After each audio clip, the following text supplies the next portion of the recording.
All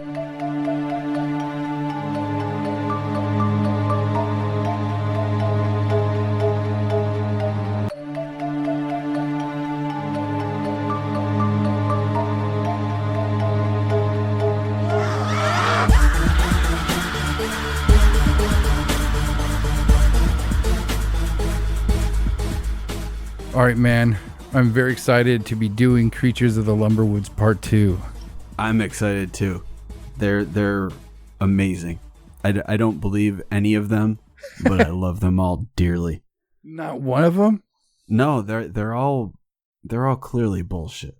Well, cool. It's all spooky wives' tales, but instead of wives, it's lumberjacks. I don't know. There's something about the whole Creatures of the Lumberwoods stuff that I just, it fascinates me. And it has kind of like a yokai feel. They're so in depth. It definitely does. Doesn't it? I mean, like there's one for everything. And as fantastic as most of these stories about these creatures are, there's a large percent that come off as pointless or at least like merely observational. And to me, that's a kind of link to the yokai thing. Like there's some that are just pointless, or that it almost kind of lends to its credibility that they're just reporting something. And most of the earliest writings are written in a form like a catalogs of natural wildlife that were just found in areas that these settlers were harvesting lumber. And some of them are even written as bestiaries. So it just makes it fascinating. It makes me think of like my grandpa's old fisherman books, to where they were like these weird old pen and ink drawings of just fantastical fish, just normal fish. But then there would be like 2 pages of just straight up sea monsters. And it's, why throw that in there? Why report on these things that are, I guess, so fantastic? But the face value of these creatures is immeasurable. Like I said, like the early writings, they're old. And again, seem to be reported as fact, with a good amount of them kind of being corroborated with a lot of Native American legends, right? I don't know if I would say corroborated by that, like, because some of them are just so utterly ridiculous, like that rock slider thing. I can't remember what it's called. The Bolt Rock Slider. Yeah, that is the most ridiculous goddamn thing ever, and I love it so much, but it is ridiculous. That is my favorite one, dude. Yeah, mine too. It's like a huge whale, but it instead of like gulping down, what do they eat? The krill and plankton. Instead of gulping down that shit, they slide down and gulp down people on horses. Yep, good old rock slider. But another point of fascination for me is who's reporting these things. And like I said, these reports are old. But when we hear about such like fantastic monsters, our minds tend to put them in a much older place than they are. And like I always got to remind myself that these are lumberjacks. Most of these sightings come from the 18 and 1900s, you know. But I also love how the creatures that are described are just like modded normal animals, save for some truly monstrous creatures, which is cool in itself, right? I mean, even this cast of fucking freakish weirdo animals still has like a subgroup of unexplainable weirdo creatures. Yeah, it is weird. Wasn't there like a cat and it was basically just a cat? Yeah, there's a lot of that. I can't remember what it was called, but it, like the only difference was it had like a weird tail or something. Yeah, there's a lot of stuff like that. That's why I love it. It seems so authentic. I mean, inside of these books and writings of these crazy ass animals, there's shit like that. There's just like a cat that had a spiky tail, or sometimes it's just a cat that had large feet, or something weird like that. But it's the big-footed cat. Or, you know, it's a cryptid among domestic cats. You ever hear of big paws? They'll gather around the campfire when their humans aren't looking and start talking about big paws and how he's out there in the wilderness. And if you don't return back to the master's house at night, every night, big paws will get you. You remember Lilibelle next door? She got locked out one night, didn't come home, never saw her again. Big paws got her. Telling you, man, it's a kitty ghost story. Terrifying kitties all over the world for generations. Yeah, they've got their equivalent of the Patterson Gimlin footage, but it's all on kitty cam. Fuck, I think you just made a next month sticker club sticker. Big paws. Oh, but it's stuff like that why I love them. There's a lot of them that are written about that, like I said, seem pointless, but they're obviously used to explain things. And you live in a fucking frozen hell world, Mike. There's these ones that, they find these holes that are punched in fresh snow. And it's usually, they say, found around trees. And to me, I mean, that's just shit falling off a tree, maybe some type of small animal coming out. And it sounds like a goofy dad fucking joke, but then, they attribute that to being these things called snow snakes. And there's... Oh my God, really? Yeah, they fly out of the snow. They don't fucking do anything. It's just reported as snakes in the snow. It's just reported as a type of snake. Oh God. I got a story about snow snakes. Oh, let's hear it. All right. So I knew this guy who he used to work for the postal service, but he wasn't a postman, but he worked overnight. And he worked with this guy who had moved up here from the South and had been in the South all his life and had never seen the snow. And when it's a nice flat surface and the snow is untouched, but you get like a breeze that'll blow across the land, and it'll create these like areas in the snow that'll kind of ripple, and it kind of looks like a snake a little bit. But when the snow blows, or when the wind blows, it kind of takes the snow from that area, so it looks like something is kind of moving from this snake shape. And this guy was terrified of snakes, and they told him this story about the snow snakes.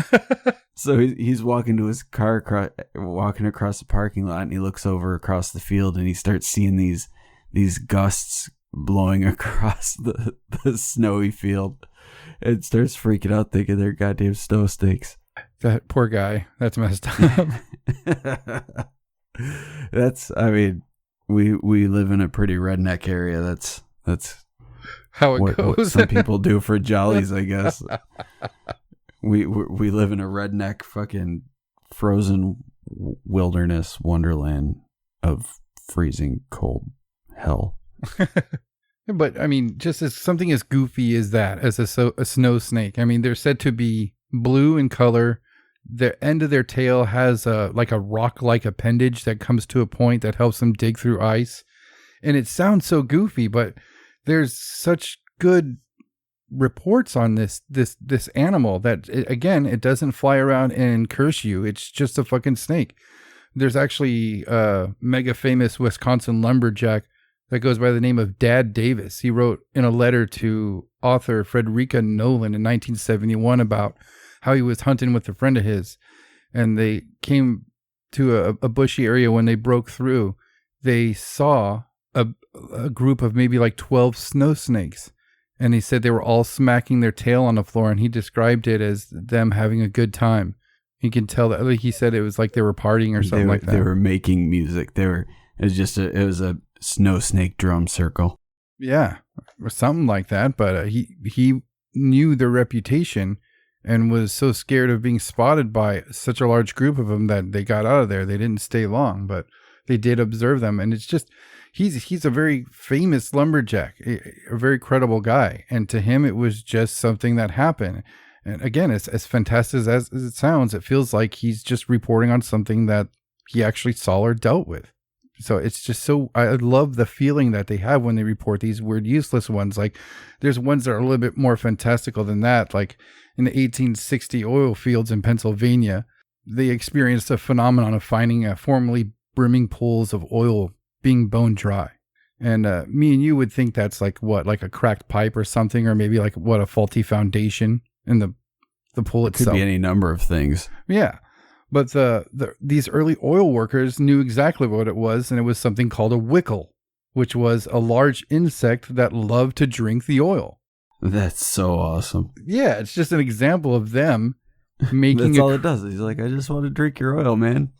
Yeah, it's just an example of them making a creature to explain something, which kind of damages the credibility. But again, I love it. They say that there was an oil tycoon named Gib Morgan who got tired of them emptying all his oil pools, so he got the idea of leaving out bowls. Some reports say he just sprinkled it on some bushes, but he would leave out bowls of Applejack moonshine, and the bugs would drink it, and it would make them slow. They'd get buzzed on it.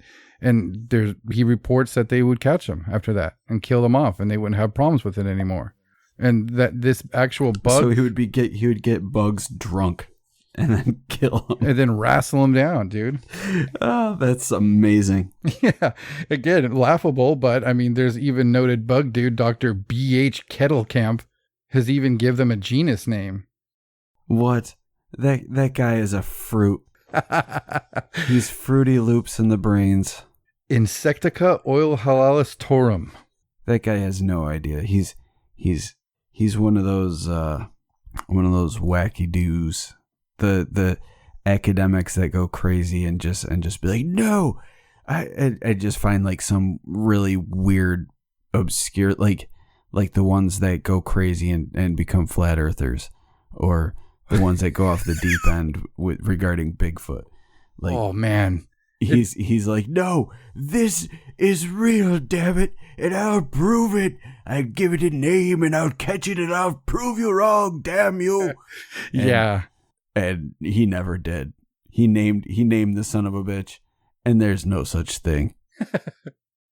I always think of that one dude. I don't remember his name. I know about Bigfoot. I've never studied them in much depth, but a few years ago now, there was these two pricks that were hunting that said they shot a Bigfoot and they buried it, and they said they were going to go back and get it. Do you remember that? Vaguely. It was a big deal. It was on the news, and then they had some guy who was a noted. We buried it, and we're gonna go come tell everybody about it, and then we'll go back and we'll unbury it, but then nothing will be there, and Bigfoot's got a Bigfoot. Yeah, well, it was they were so dead serious about it. They're like, we'll go back and get it, and they got this noted Bigfoot guy to hold this press conference, and I remember watching it, and he's like, I've seen it. And they're like, how real is this? He's, I've seen it. He's like, it's as real as I'm standing in front of you now, sir. And this guy just bet it all, and they fucking got it and brought it to him, and it was a fucking mask and a dummy. And they're like, haha. And I always feel bad for that dude who was just like, no, man, this is the real deal. And it sounds like the same dude, man. Bug Doctor, man, is one of those guys. Yeah, he is. And he never found it. Yeah. Poor Bug Doctor McGee. But there's a couple other ones that are kind of related, that kind of do the same thing, explain normal shit. They're much again like the yokai, but they're said to be cement worms that are found in cement worms. Yeah, they're found in aging concrete such as sidewalks and the foundations of buildings all over the U.S. And Rocky Mountain mythologist Ralph Walker says that rock slides in mountainous areas are indicative of a cement worm infestation. Well, if Ralph Walker says it, then who am I to argue? Yeah, I'm not a Rocky Mountain mythologist, so I'm going to take his word for it. Yeah, absolutely. Absolutely. And if we know one thing about Ralph Walker, it's that he's provided countless pieces of evidence regarding the existence of cement worms and their infestation in various places across the universe. So if anyone's going to be able to detect a concrete worm invasion, it's going to be goddamn Ralph Walker. Ralph Walker, entomologist. Running for president, 2020. We can only hope. Famous cousin to the snow snake, the ice worm. Oh, shit. Yeah. Here we go. And again, this is another one that's almost pointless. It doesn't do anything, and it's kind of used to explain something. It says that they're found in frozen lakes all over the North Country, even into Canada. And a sign of ice worms is the shape they make in the ice as they escape it.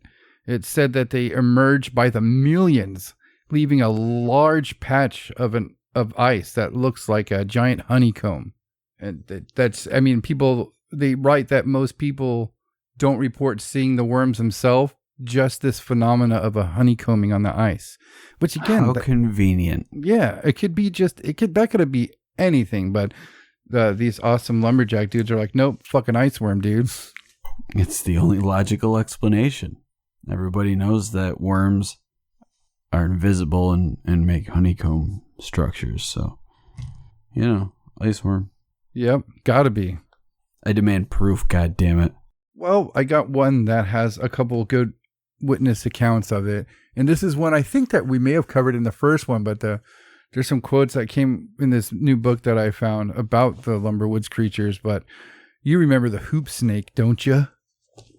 Was that the one that put its tail in its mouth and rolled down a hill? Yeah. For those who might not remember, but that's exactly what it is. It's a regular old snake, but it's described to be blue in color, sometimes brown.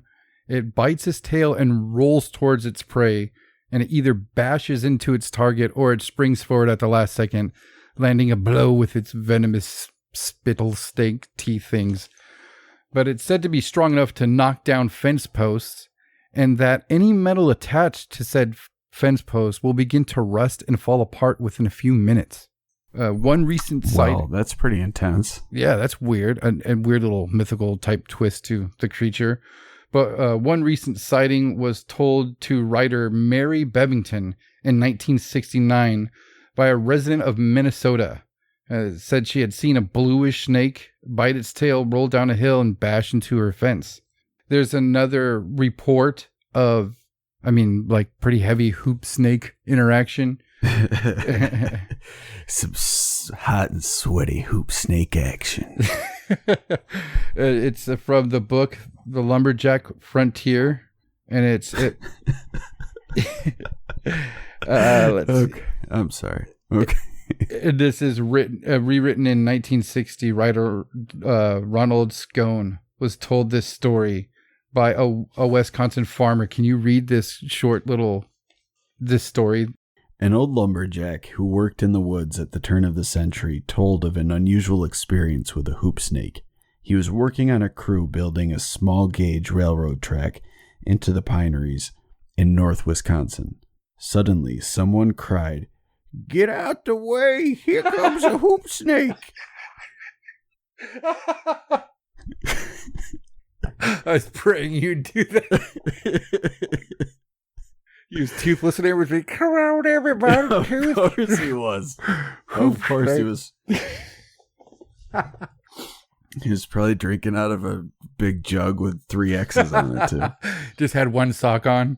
Yeah, and he was wearing the long underwear with the flap in the back, and that was all he was wearing, except a prospector's hat. Yeah. I love him already. He's the best. But I digress. Rolling down the right of way was a hoop snake, with tail and jaws, bearing down upon them. The men scattered, all but Louis Blanchard. Louis stood firm, with his peavey ready to strike. But as he struck with all his might, the snake came unhooked and struck the peavey handle. The peavey began to swell so fast that it shook in his hands. He decided to take it to the sawmill and have railroad ties cut from it. By the time he got it to the mill, it was so big, they cut 75,000 ties from it, and they were sold for $1 apiece. Louis was the richest lumberjack in the North Country. What a weird fucking tale. I mean, this is somebody writing to an author reporting this authentically. Yeah, the snake has the ability to enlarge metal. That is so weird. Yeah. What an odd ability to have. Like, what creature in nature would be created for such a purpose? Yeah. What would be the point of that? Yeah. You know what? Just for kicks, I'll give you the power to enlarge metal whenever you bite it. When are you going to encounter metal in nature? Who knows? But just in case, you got that ability. Yep. You're well taken care of there, hoop snake. Okay, now we're going to move into some more of the creepier ones, scarier ones, I guess. Oh, I like that. Not so much different animals, animals that we have. Snakes and ice worms and ice snakes. Cactus cats or anything like that. Yeah, no cactus cats or flying fucking fish. One that we covered, this was in the book too, and I just made quick note of this, but while we're going to get into the weird ones, let's just set the tone with one that we covered last time. Do you remember the Snollygoster? Fuck yeah, I remember the Snollygoster. I love the Snollygoster. Yeah, but for those who haven't heard of him or don't remember, this thing was pretty much like a 25, 30-foot alligator with no arms or legs, and its back was covered in thick hair. In the middle of its back, there was a huge spike, and it would swim around and grab lumberjacks and throw them in the air and try to impale it on its back. Now, an interesting feature about this creature, they say at the end of its tail, it had kind of like a flaps that almost looked like a propeller, and it was able Didn't it also have wings? Not the Snollygoster. That's the ones. There's been many creatures to use that name and variations of that name in different, history. That's the one I thought you were talking about. The ones where they paint the star on the barn still to keep the Snollygoster away. Oh no, maybe I don't know. I know there's maybe it's the Snallygaster. Maybe close, but yeah. I know there's a dragon that's supposed to go under the same name as well. Yeah, I think that's the one that I'm thinking of, but it's like an American myth from like the 17th century or 18th century, something like that. Well, this guy, we covered about him in the first one, like I said, but in this new book that I found, there was a writing on how these things would eat these people after it would spear them on its back spike. And it says that it would take them back to its lair, and it would use its tail to kind of bash a hole into the ground or propel a hole into the ground. And it said it would take 3 or 4 bodies and put it in there and bash the bodies until like an oatmeal consistency and let it dry. Oh, God. And let it dry out in the sun, and then use its propeller tail to kind of blow the misty powdered vaporized humans, and it would inhale it. Wow. That is some hardcore shit right there. It is, but that's very specific too. I mean, yeah, that's very weird. He was designed for that sole purpose. Yeah. I will impale you and then beat you into a pulp and then suck you dry. Yeah. Sounds like a little asshole if you ask me. One creature that we didn't cover last time I found in this new book is called the Great Horned Reptile of the Indians. That's just what it's called. And there's many Native American tribes that have reported large horned snakes. And although the horned snake is common in Tennessee, it's not a giant one. And it's a rather common snake. But in Albert Gastelet's Water Monsters of the American Aborigines from 1888, tells of an encounter with the great horned reptile of the Ohio River had by the North American tribes. There's a quote here, Mike, that if you could read, this is reported by the Native American tribe. All right. A young maiden who was eating alone because she was menstruating at the time. Because if you're menstruating, you're disgusting. You can't eat with anyone. How dare you even think you can? I was thrown off by that, but I was like, yeah, what dicks? You know what? We shun you. How dare you have your? How dare you go through a natural cycle, you bitch? Get out of here. They probably fucking threw rocks and shit because they're assholes.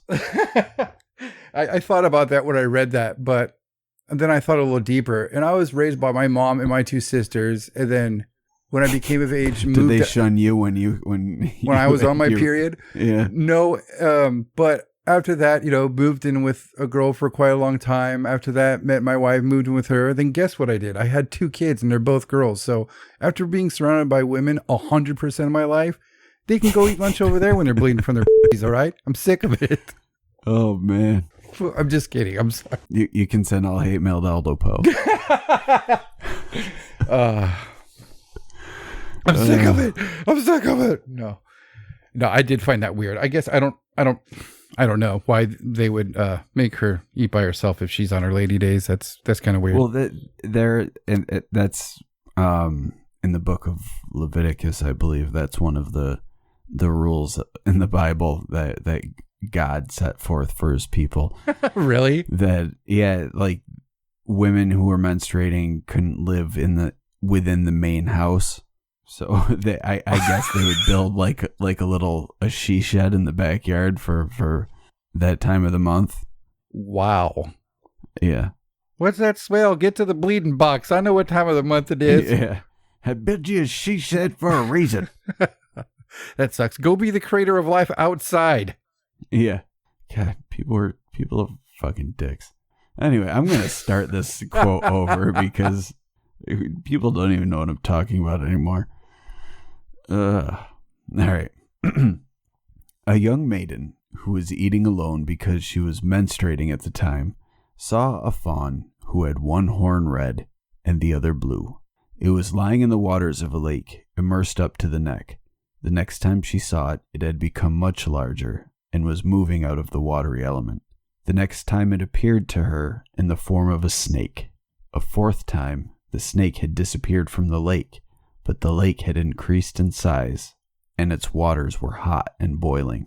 Having informed her father of the occurrence, he held counsel with the old men of the tribe, who agreed among themselves upon killing the snake, or trying to do so. For this purpose, they induced a young woman to go to the lake again.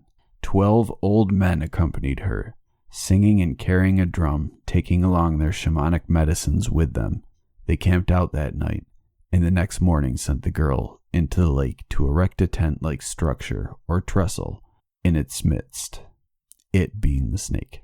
When they sang their magic songs, many kinds of snakes appeared, and the waters became excited and boiled. But when a certain snake came and put its head on the cross poles, they said, "You are the one." The girl was then ordered to enter the water and to strike its surface 4 times with her underwear. This she did, and the effect on the snake was so weakening that it could be killed by the conjurer without any exertion. The snake was brought to the shore, cut up, and the assembled tribe voted to give a piece to every person to serve as a talisman, psychic, or amulet. And then the name was given to the snake, calling it Good luck. Great Reptile. Ha ha. Miss. Ooh. Yeah, good luck with that, buddy. That MSI. I was not going to even attempt it. Yeah.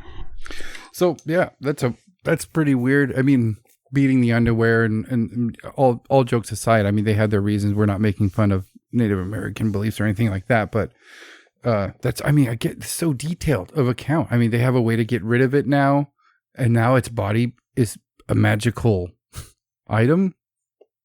It's a very weird story. But that story that absolutely has the sound of mythology, like the symbolism and everything. Mm-hmm. It really sounds like it's some folk tale that just kind of got passed along, and then it became, Bob's little sister got involved with these old men and the period thing, and then Bob's sister's like, yeah, because they thought it was cool because she had a hand in banishing the thing, and then from there it just kind of spread. Bob's friend John told Dave, and Dave told Ed, and Ed told his mom, and then his mom told her sewing circle, and it just spread from there, and then it became a true account, but it's not. Well, this creature leads me to a question I had for you. Knowing that there is horned snakes in Tennessee, do you think this could be the modern day horned snake could be a relative of a creature like that existing? I mean, there's a lot of these creatures that in these writings they say they go extinct. They're no longer around, or sightings died out. The lumberjacks will say that, and sometimes actually have really good explanations of why these animals died out. Do you think that the modern day? But this started as the first time she saw it. It was a baby deer with horns, and then all of a sudden it appears and it's a snake. It's like, hey, I'm a deer and a snake. It doesn't. It's Not a normal animal. Nothing that could have a relative. No, because you're not, unless by some weird chance the fawn had a red and blue horn, and then she saw the snake and it also had a red and blue horn. Well, ladies, if you live near lakes of water, keep them dirty trousers handy. You just might be able to defeat a deer snake water beast. And then you'll have a magical amulet, so you never know. But only if you cut it up. Yeah. Another one, I don't know if we covered it the first time. I don't remember. It was a while ago. Do you remember the hog bear? The hog bear? Yes, sir. The hog bear of Upper California, as it's known. No, I don't remember that at all. This one's interesting, and it kind of it uses the terrain and the place and everything. Agriculture just to explain this one weird creature. But Northern California lumberjacks would build large hog farms high in the mountains near their lumber camps. The hogs would live on a steady diet of acorns native to the area. Unfortunately, these acorns would often fall from the trees down steep ravines, and sometimes a hog would fall down one of these ravines grazing these fucking acorns. The hogs were prized for their unique flavor because of this diet. So the ranchers would go gather the fallen pigs for butcher. That is, unless the hog bear had gotten to him first. They say that this hog bear looked like a normal bear, but with a very short snout, and it was the size of a normal bear. But it would run up to these fallen hogs and take one bite out of it, spoiling the meat. And it would piss the farmers off because they wouldn't be able to sell it after that, because it would destroy the meat and then it was missing meat. But that's basically all it did, was go bite these pigs.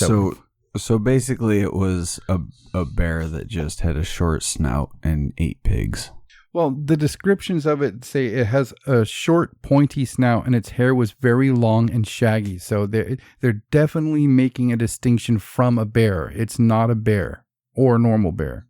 But what if it's a bear? What? Yeah, he's just a hippie. He doesn't cut his hair. He just let it grow out for the summer.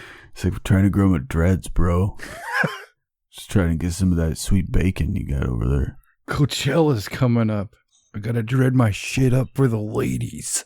Gotta get my nourishment on, and then I'm gonna use that grease in my dreads to dread them up dready. Cause I'm a weird hippie bear. I'm a weird hippie bear. Fuck deodorant. I got a butt pack and a headband.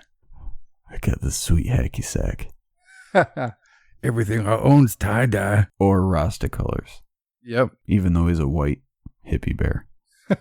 He's trying to appropriate Rasta culture. Another one that I found that was pretty scary is called the man-eater of the Idaho mines.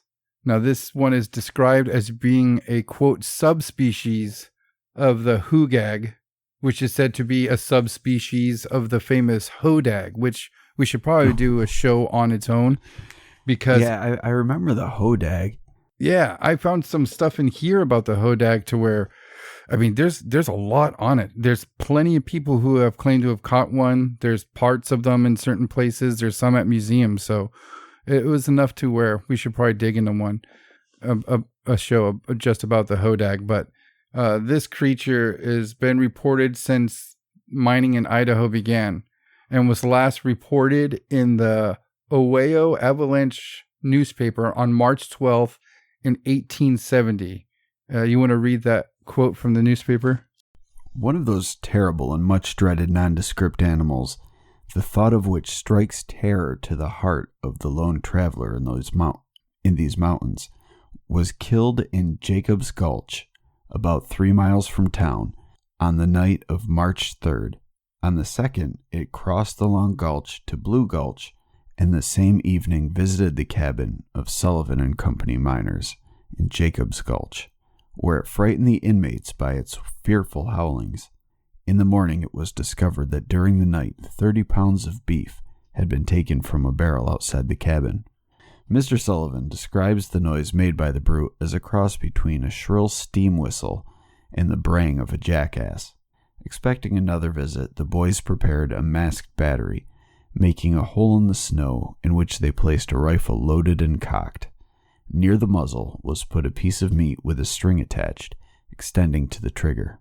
Sure enough, the animal came again the next night, seized the meat, and received a bullet in the head. The next morning, the carcass was found in the snow, and it made one shudder to look upon it, though dead. The animal weighed something over 100 pounds, had short ears, and a large head, something like that of a groundhog, short legs, large feet, and made tracks similar to a bear. Bushy tail about 10 inches long, color white on sides, and remainder of body iron gray. Very stout looking, evidently formed for strength rather than activity. Had long, thick tushes, and may be pronounced a carnivorous animal of the most savage type. One of its paws can be seen at the Washington market. It is of some species unknown to naturalists, or what is it? No one can tell. The only name by which they are known hereabouts is man-eater, a very suggestive appellation. Okay, so this is a newspaper report. Again, we've talked about how reliable a newspaper can be, especially when reporting on fantastic shit. And especially around that time period. Right. That's also the same time period that said the guy was pulled up into an airship that was trying to abduct his cow. I remember that. But what do you think about the description they give this thing? I mean, this is as thorough as you can get. If we just pretend that this is real for 1 second, that's a great fucking write-up on an account of coming across one of these things. It's just a fantastical creature. That's really all. If anyone who sat down and thought about writing about a fantastical creature that shouldn't exist but didn't want to go too overboard could come up with something like that. Like I could say it had the head of a pig, but it had a flat beaver tail and a long body like a weasel, but it was big, like dog size, and its feet it looked like hands, but each finger had a very sharp claw on it, and on the underside of its beaver tail, it had little bristles or maybe spikes. But what if you're reporting that and you say you have the body and there's a place that actually has a piece of this animal? People can just be a really big Wolverine. You know what? I was trying to think of an animal that could fit the description, and I did not think of that. That's actually a great one. Or a really big badger. Something like that. Well, I didn't mean to shit in your man-eater cereal, but I just shat in your man-eater cereal. You did. Well, if you don't find a newspaper article convincing, what about an official court document, sir? Well, that all depends, because there's official court documents detailing pacts with Satan and werewolfism. So, you're going to have to wow me with this one. All right. I'm going to. At least it wowed me when I read it. All right. This one is of a creature that we've all heard of before, but to me, this account is fantastic. It's of a fucking mermaid. A mermaid that lives in Lake Superior. Now, there is the story that goes with it, but what I'm going to have you read, Mike, the official sworn testimony of the witness that was signed, and they even make this guy sign this and state in this fucking document that if you're bullshitting, you can be punished by the courts. So, you want to read that one? It's kind of long, so everybody, I wish we had some cool sound effects, but apparently people don't like them, but we just what? People don't like sound effects? just pretend a nice ocean breeze and sound effects and thunderstorms while Mike reads this. Whoever doesn't like sound effects, I think you should put in more sound effects. Like every sound effect you can find and just put it in like throughout the story. We did a sound effect episode, I think the first year of doing the show, where I just saturated it with sound effects. I can't wait to do that again. It's going to be obnoxious. Yeah, it was our first vampire episode, and every time we said vampire, So many people hated that. I fucking loved it, though. That in the year 1782, on the 3rd of May, when on his return to someplace... Michilimackinac. Whoa. Michilimackinac. Yeah, good job. Okay. When on his return to Michilimackinac from the Grand Portage, he arrived at the south end of the Isle Pate, which is Pie Island near Fort William, where he formed his encampment to stop for the night. That a little before sunset, the evening being clear and serene, Deponent was running from setting... What? Deponent was returning from setting his nets and reached his encampment a short time after the sun went down. That on disembarking, the deponent happened to turn toward the lake when he observed about an acre or 3/4 of an acre distant from the bank where he stood an animal in the water, which appeared to him to have upper part of its body above the waist formed exactly like that of a human being. It had the half of its body out of the water, and the novelty of so extraordinary a spectacle excited his attention, and led him to examine it carefully. That the body of the animal seemed to him about the size of that of a child of 7 or 8 years of age, with one of its arms extended and elevated in the air. The hand appeared to be composed of fingers exactly similar to those of a man, and the right arm was kept in an elevated position, while the left seemed to rest upon the hip. But the deponent did not see the latter, it being under the water. The deponent distinctly saw the features of the countenance, which bore an exact resemblance to those of a human face. The eyes were extremely brilliant, the nose small but handsomely shaped, the mouth proportionate to the rest of the face, the complexion of a brownish hue, somewhat similar to that of a young Enbom. Those racist pricks. The ears well formed and corresponding to the other parts of the figure. He did not discover that the animal had any hair, but in place of it he observed that woolly substance about an inch long on top of the head, somewhat similar to that which grows on the heads of Enboms. God damn. Why are you making me read this? Now I'm feeling awkward. It doesn't actually say. It says, yeah. It does. It's from 17 something. That's how they talked. I'm sorry. I know, it's terrible.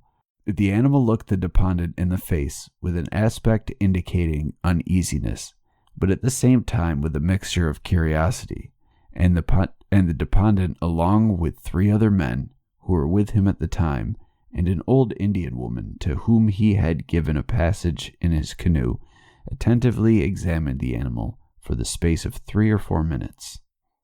The deponent formed the design of getting possession of the animal if possible, and for this purpose endeavored to get hold of his gun, which was loaded at the time, with the intention of shooting it. But the Indian woman, who was near at the time, ran up to the deponent, and seizing him by the clothes, by her violent struggles, prevented his taking him. During the time which he was occupied in this, the animal sank under water without changing its attitude, and disappearing was seen no more. The woman appeared highly indignant at the audacity of the deponent in offering to fire upon what she termed the god of the water and lakes, and vented her anger in bitter reproaches, saying they would all infallibly perish, for the god of waters would raise such a tempest as would dash them to pieces upon the rocks, saying that for her part she would fly the danger, and proceeded to ascend the bank, which happened to be steep in that part. The deponent, despising her threats, remained quietly where he had fixed his encampment. That at about 10 or 11 at night they heard the dashing of waves, accompanied with such a violent gale of wind, so as to render it necessary for them to drag the canoe higher up on the beach, and the deponent, accompanied by his men, was obliged to seek shelter from the violent storm which continued for 3 days unabated. That that it is in the knowledge of the dependent that there exists a general belief diffused among the Indians who inhabit the country around this land, that it is the residence of the god of the waters and of the lakes, whom in their language they call Manitou Nabias, and that he had often heard that this belief was peculiar to the Chippewa Indians. He further learned from another voyager that an animal exactly similar to that which dependent described had been seen by him on another occasion when passing from Pate to Tener, and the dependent thinks the frequent appearance of this extraordinary animal in this spot was given rise to the superstitious belief among the Indians that the god of the waters had fixed upon this for his residence. That the dependent, in speaking of the storm which followed the threats of the Indian woman, merely remarked it as a strange circumstance which coincided with the time, without attributing it to any other cause than what naturally precedes such an effect, and which is a well-known occurrence to voyagers, that fish in general appear most numerous near the surface, and at most apt to show themselves above water on the approach of a storm. And it ends signed by this guy and says sworn before us. And it's also noted that there's a bunch of officials who were signing this thing as well. What do you think about that being? I mean, this is an official document. This guy is not saying that he saw something that could have looked like a person. He's not saying that he was drunk and something weird happened. He's describing seeing a mermaid with 4 other people. He's describing seeing a little kid in a lake is what he's describing. And the little kid, seeing a gun pointed at him, was like, "Nah, I'm gonna swim underwater." See you guys later. And that's what happened. You know what? That's so funny. I'm gonna go with that. Fuck that mermaid. It was some poor little kid who was trying to swim late at night, trying not to be bothered by anyone. La la la la la la la. And then these guys roll up, and he's like, "Oh shit, I'm all naked and stuff. I was taking a bath in this here lake, and these guys roll up, and no, what am I gonna do?" He's like, "You know what? Gonna just kind of hang out for a minute, see what goes on." He put up Dude one points hand. a gun at him. Yeah, he's like, "Hey, I'll be friendly. Hello." And dude with the gun is like, "What's a little kid doing in the lake? Only explanation, it's the mermaid."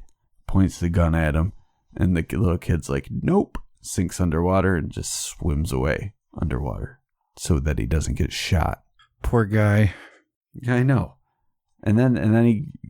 In describing him, the guy's dropping all sorts of N-bombs and just being a general dickhead. Fuck that guy. I hope he got eaten by a shark. I'm sure he did. I'm sure the god of the waters and the lakes took his revenge. He's just sitting at home one day in his later years, whittling on his front porch, and all of a sudden a land shark rolls up out of him and just starts mowing, and he's like, "Oh my god!" And it looks like the scene from Jaws when Quint gets eaten, but he's on his porch instead of a sinking ship. An overgrown porch. Yeah, it's chomping through the porch and through his rocking chair, and he's just screaming and being bit in the stomach, and blood's coming out of his mouth, and then he gets pulled into the shark's mouth and disappears into the grass. A fitting end for such a douchebag. The last one I got, he's not so much as scary. It was just very weird and interesting. And it comes from, again, some Native American legends and folklore. But it's called Amuhu Luke, monster of the Oregon Indians. And it's found in the Willamette River and is described as having 4 legs, a spotted body, long horns, and it's always accompanied by pups. And it said that children are attracted to its pups, and they would follow him to their lair, which is a boggy marsh, and they would become entangled in vines and mud. And it said that when the children would return home, they would be rejected by their parents, with them claiming that their children had changed and they were not their children anymore. And it's also said that all animals are lured into this trap. It's like the way this thing hunts. And it's also said that when bears get old and are going to die, they go to this thing's lair and it will let it do this transformation thing onto them. And it says for older bears, it'll actually turn them into a different animal and it will escape and go live a new life. What? So it's like a reincarnation machine? Only for old bears. Only for old bears. Yeah. Wow. Maybe it's the hippie bear again. Oh, yeah, they're buddy. It's the hippie bear's drug dealer. Yeah. his quote unquote shaman. Really, it just sells him weed, but exactly. He's got the ability to turn old bears into ducks. It's like a weird power. This guy's like, you know what?